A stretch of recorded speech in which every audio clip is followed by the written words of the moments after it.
फूलमती काकी, अंजलि दीदी के लिए शहर से फोन आया है। जल्दी से भेजो दुकान पे, नहीं तो फोन कट जाएगा।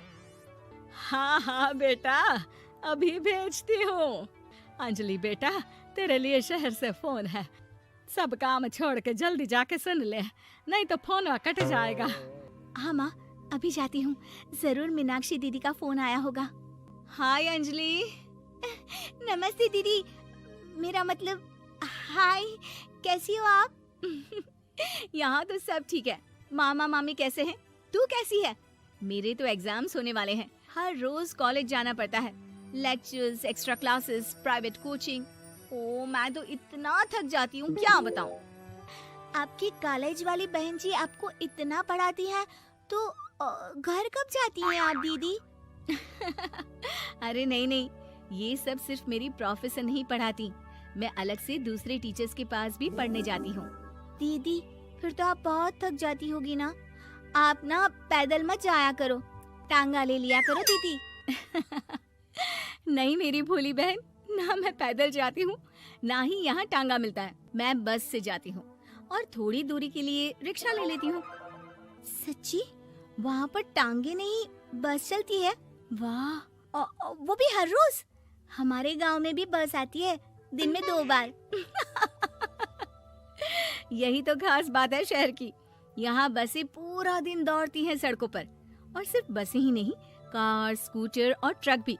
और तो और थोड़ी दूरी पर तो हवाई जहाज भी है, जहाँ से हवाई जहाज आसमान में उड़ते हैं।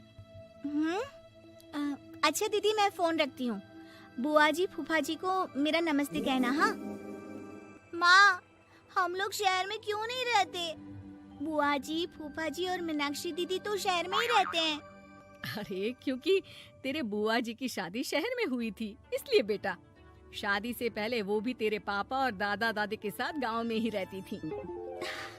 तो फिर बा, मुझे शहर भेज दो ना, मैं भी शहर देखना चाहती हूँ।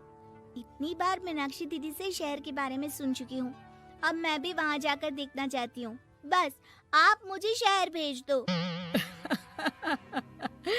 ठीक है, इस बार गर्मियों की छुट्टियों में कुछ दिन रह आना शहर, अपनी बुआ के घर। अब तो खुश ना? हाँ माँ, बहुत खुश।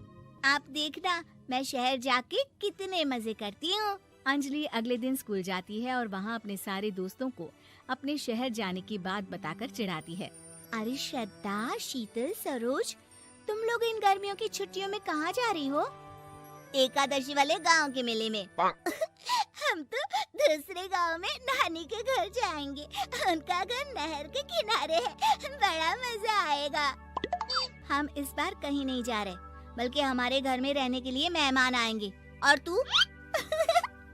अरे मेरा क्या है, मैं तो बस पास वाले शहर जा रही हूँ, अपनी बुआ जी के घर। वहीं रहूंगी कुछ दिन। तुम लोग चिंता मत करना, मैं चिट्ठी लिखूंगी तुम सबको वहाँ से। पापा, मुझे तो चक्कर आ रहे हैं, जी घबरा रहा है। बेटा, शहर आने की जिद भी तो तूने ही की थी। अब पहली बार बस में चढ़ी है तो यही होना था, भुगतो अब। अरे मामा जी, अंजलि, आप लोग आने से पहले बता तो देते, मैं लेने आ जाती बस स्टैंड तक। आओ आओ भैया, आओ बेटी अंजलि। माँ बुआ जी कैसे हैं वहाँ? और भाभी कैसी हैं? सब ठीक है, बस अंजलि जिद कर रही थी कुछ दिन आप लोगों के साथ रहने की, सो छोड़ने आ गया। दीदी, आप मुझे शहर घुमाने ले जाओ ना, मुझे भी शहर देखना है। हाँ हाँ, चल तैयार हो जा जल्दी से। अंजलि तैयार होने जाती है और कुछ देर बाद जब बाहर आती है तो अरे ये क्या कर दिया तूने? मार्केट तक ही तो जाना है। इतनी डार्क रेड लिपस्टिक, इतने बड़े बड़े झुमके और चूड़ियां और चेहरे पर इतना सारा पाउडर। मेरी बहन, ऐसे नहीं चलेगा, जा और ये सब हटा के आ। अरे कैसे, क्यों? मैंने शहर आने के लिए इतनी मेहनत से ये सब इकट्ठा किया था। और वैसे भी मैंने देखा है मोहल्ले की राधा काकी के टीवी पर एक फिल्म चल रही थी, उसमें हीरोइन ना ऐसे ही तैयार होकर जाती है घूमने। सब पता है मुझे, मैं तो ऐसे ही जाऊंगी दीदी।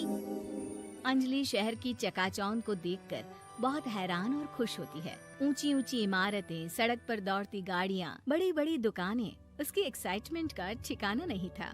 दीदी, ये छोटा सा कमरा सड़क के किनारे क्यों रखा है? इसमें कौन रहता होगा? ये कमरा नहीं, पीसीओ है, पीसीओ। यहाँ पर लोग फोन करने आते हैं, सिक्का डालकर। ओ, हमारे गांव में तो दुकान पे ही जाते हैं बात करने। अच्छा चल, तुझे रेस्टोरेंट में खाना खिलाने ले चलती हूँ। Excuse me, 2 plate noodles please and 2 Cola. Meenakshi को ऑर्डर प्लेस करते हुए अंजलि बहुत ध्यान से देखती है और थोड़ी ही देर में ऑर्डर लेकर वेटर आ जाता है और खाना टेबल पर रख देता है। अरे, ये लंबी लंबी सेवइयाँ खाते कैसे हैं दीदी? और इसके साथ कोई अचार, प्याज, मूली कुछ भी नहीं दिया, बस ये छोटा सा पेट खुजाने वाला दे दिया है। गांव में तो छोटे छोटे चावल ही होते हैं जो कि हाथ से ही खा लेती हूँ। अब इसे कैसे खाऊं दीदी? एक्सक्यूज मी, एक चम्मच प्लीज, और लिटिल प्याज और अचार और मूली और एक गिलास मट्ठा, वो बाद में। हाँ। अब ये सब सुनकर आसपास बैठे लोगों को हंसी आ जाती है। मीनाक्षी भी अपनी हंसी किसी तरह रोकने की कोशिश करती है और वेटर मुस्कुराता हुआ वहाँ से चला जाता है। अंजलि समझ नहीं पाती कि सब किस बात पर हंस रहे थे, लेकिन वो छिप जाती है। दीदी, मुझे लगता है कि मुझे इन सेवइयों को ऐसे ही खा लेना चाहिए, इसी पेट खुजाने वाले कांटे के साथ। एक काम कर, तू मुझे खाते देख, जैसे मैं खाऊं तो भी वैसे ही खा ले। ठीक है दीदी। अंजलि खाते खाते नूडल्स में सिरका ज्यादा डाल देती है, फिर ऊपर से नमक दानी से खेलते हुए काफी नमक भी अनजाने में छिड़क लेती है।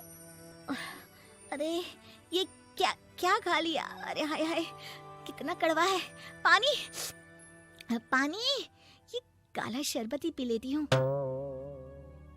और जल्दबाजी में अंजलि जल्दी जल्दी कोला पी लेती है, जिससे उसके नाक में झंझनाहट होती है। दीदी, मुझे ले चलो यहाँ से, मैं ये सब शहरी खाना नहीं खा सकती। अब शर्म के मारे मीनाक्षी अपनी बहन को वापस घर ले जाती है और कहती है कि देख अंजलि, माना कि शहर और गांव एक दूसरे से बहुत अलग है, लेकिन इसका मतलब ये नहीं कि हमेशा शहर ही बेहतर हो और उस वजह से हमें वो सब करना पड़े जो हम नहीं कर सकते। शहर में सहूलतें तो हैं ही, पर चुनौतियां भी हैं। हम जहाँ भी रहें, हमें कभी अपने आप को कम या ज्यादा नहीं समझना चाहिए। और किसी भी नई जगह में ढलने में समय लगता है, उसके लिए तुम्हें दूसरों की नकल करने की कोई जरूरत नहीं है। बेटा, घूम लिया शहर या अभी और घूमना है? नहीं पापा, मैं अपनी गलती समझ गई हूँ, आप गांव ही ले चलिए मुझे।